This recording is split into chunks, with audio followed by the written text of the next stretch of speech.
If you've listened to at least one Almost Productive episode, you've probably heard us talk about how much we enjoy working together.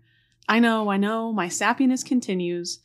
So today, we're inviting you into the inner circle for a little Q&A session to get to know the team even better. Let's chat. This episode is sponsored by Print Becton.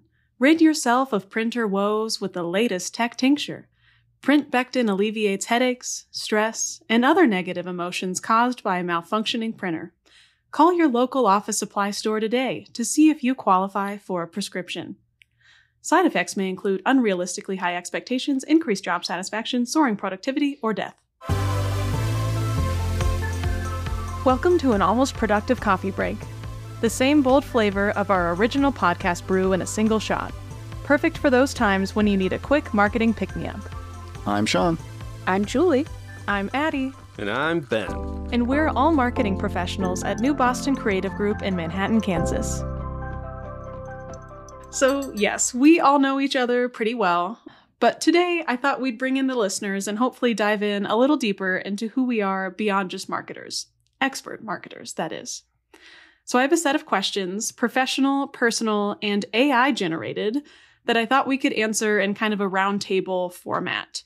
And this is especially fitting because, sadly, this is Ben's last episode with the Almost Productive team. So I thought that we could go off on kind of a fun note and hopefully learn a little bit about each other that maybe we didn't know before.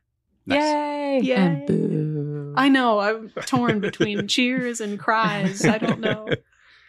Yeah, as it goes, we just progressively get sadder and sadder. Nick fades in, just like the Titanic soundtrack. Oh, that's nice. Yeah. Sarah McLachlan. I'm full Or of that. What was your favorite memory when Ben was hired? I have a funny anecdote about that, which is, I think it was the summer of my junior year. My little friend group, one of us was moving away, and we were like hanging out for like the last time. And I think we had like driven around or something. We had like pulled back into one of our houses, and Sarah McLachlan plays "I Will Remember You" in that moment, and everybody just crumbled. Oh, my so gosh. sweet. Yeah. It was like, come on. Man, that's simulation stuff right there. Yeah. Truly. That's so nice. Well, we're going to start not very mushy. We're starting professional. So y'all can save the tears until the end of the episode. We're starting with some softballs. What has surprised you most about working in marketing? I'll go with, and this is probably applicable to a lot of industries, but I think as you're coming into something, you have a sense that everything is either figured out or more scientific than it really is. There's so much art and creativity that goes into most things, and especially marketing. There's no like, oh yeah, they're trying to sell X, that means we do Y. It really is like you have to come up with something unique for everybody that fits them. There's just no one size fits all, and we're all doing our best to figure it out. No one has it like down and is like so perfect that it always works. That's just not how the industry works. My answer is also applicable across industries. And that is, when it's done well, it's invisible. So people think, oh yeah, I could do that. But then when you sit down to actually do it, you realize how much goes into it. Our next and final professional question is, what's the most challenging part of your job? I got one. And mine is account setups gone wrong. Dun, dun, dun. Because if you set things up incorrectly, it takes so much time to tease it out and fix it and do it right. So just hire a marketing company like newbostoncreative.com. For me, being working a lot on the web development end, the speed of change that happens on the website end of things, as far as back-end technologies and code and things, is has only gotten faster since I've started. And so keeping up with compatibilities and updates is a headache, but worth it. I think time management and flexibility are some of the biggest things. They're things I've gotten a lot better at, but just there's so many different projects, and then priorities change day to day, week to week. And so making sure you have that list, you've broken up the projects into what you need to get done, and then you're arranging them by priority on the daily so that everything gets done. That has been a big challenge. I still think it's hard, even though I've gotten better at it. It's very difficult. Okay, so personal questions. What do you guys do to relax? I mean, right now, my main go-to is chess. I play too much chess on my phone, some would say. But it's just a good thing for my brain to do. I play quick games, so I'm not like playing hours. Like, the game lasts 5 minutes, which is probably not good for playing chess, but it means I can be in and out very quickly, get a bunch of games in, and just sort of zone out and do that. I like to make art. I like to do some drawing on my iPad, or I've been trying to make more just silly little songs in GarageBand with the whatever like instruments they have on there, that kind of thing. Not trying to go in with a big plan, just doing it for fun. Maybe a YouTube video's on in the background. That's when I actually get out of my head and start to relax. I'm a big fan of a walk in nature. Are you alone, or are you with the dogs, or otherwise? I would not be with the dogs. They would not be relaxing in that setting. It would either be solo or with my husband. Right. I dig it. Mine's a more boring answer. Just reading. I love to read. Get out of this world into a new one. So our next set of questions were AI generated, and I think they're pretty fun. I think they hit a home run here. So if you had to invent a new holiday that celebrates something totally absurd, what would it be and how would people celebrate? Okay, so mine is not absurd, but it is awesome. And it would be National Setting Boundaries Day. And there would be special hats and decorations that just say, nope. And everyone would stay at home. National Setting Boundaries Day. I could get behind that. We should contact Congress, see what we can do to get that national. I think mine would be like something like National Hybrid Day, where we celebrate anything that is made up of a bunch of like constituent parts. So the foods for the day would be like turducken. The mascot would be like a zonkey, a zebra/donkey. Just blending the boundaries of everything and celebrating the weird things that come about by combining two or more different things. Still working on that. Maybe like, could be like, y'all know about chimeras?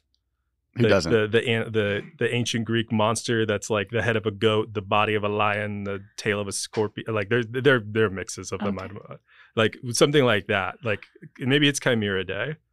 That's a catchy name. Okay. For sure. Everyone will know how to spell it and pronounce it. Everyone will feel great. I love marketing.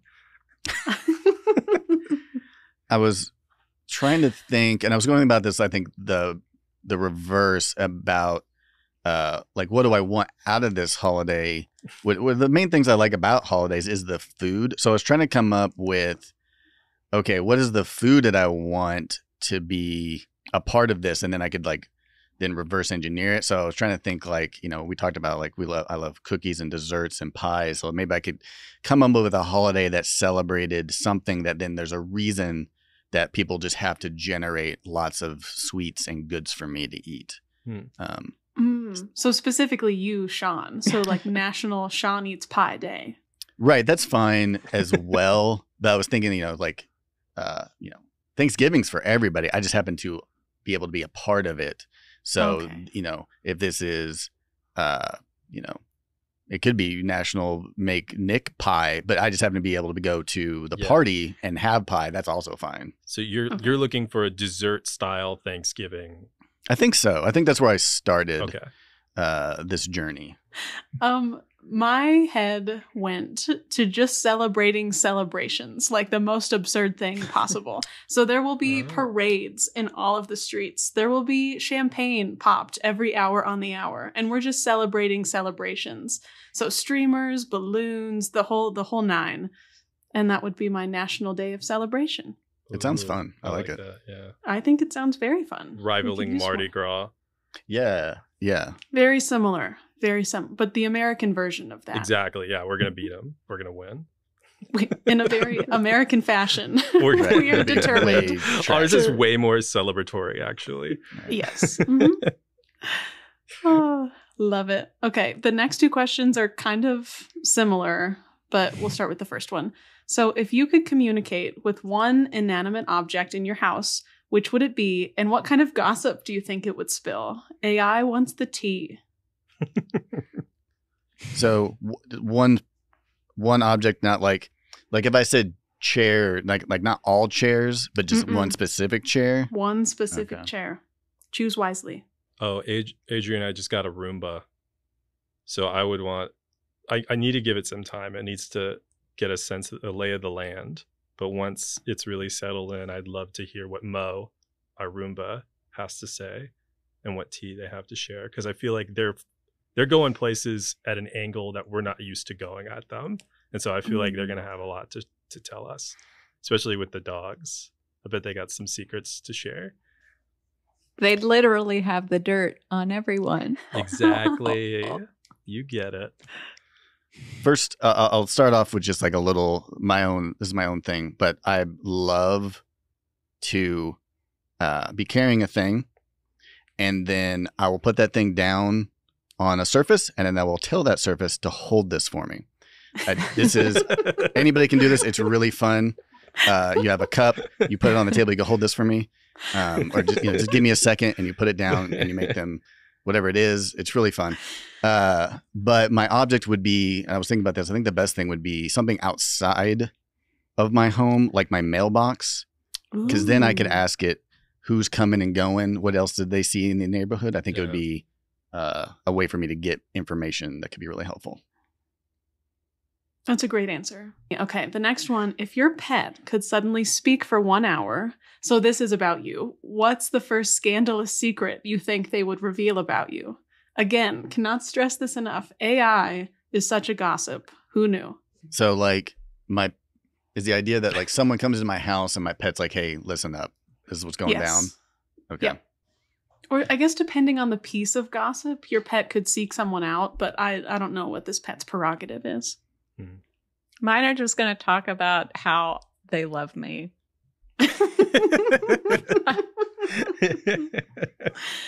I love the confidence, Julie. That's incredible. And I think we should all channel that moving forward. Yeah. Like I have a cat, so it seems like nothing's off limits with a cat. Like it might just make stuff up. It might be like, yeah, he killed a man. You need to go check that out. Because he's not giving me enough attention or feeding me my favorite food every minute of the day. That loser. So like I'm worried about the cat. Like when you said that and I started thinking about it, like this is not good. Like if I find out that cat can talk, I don't think I'll have a cat anymore. Oh, poor Shadow. Shadow's just trying to live. We don't have any pets, so I don't really have an answer to this question. But if I were to hypothetically answer this question, it would definitely be the pet tattling on me to Ty. Like my toxic trait in our relationship, one of them, is that I go around the house just drinking water cups and then I don't refill the water cups. So then Ty will go get himself more water and then it mysteriously, they're like fairies in our house or something. It just empties itself. So I think that the pet would definitely be like, this bitch, again, get her out of here. Get your own fucking cup. So I think that would be the pet.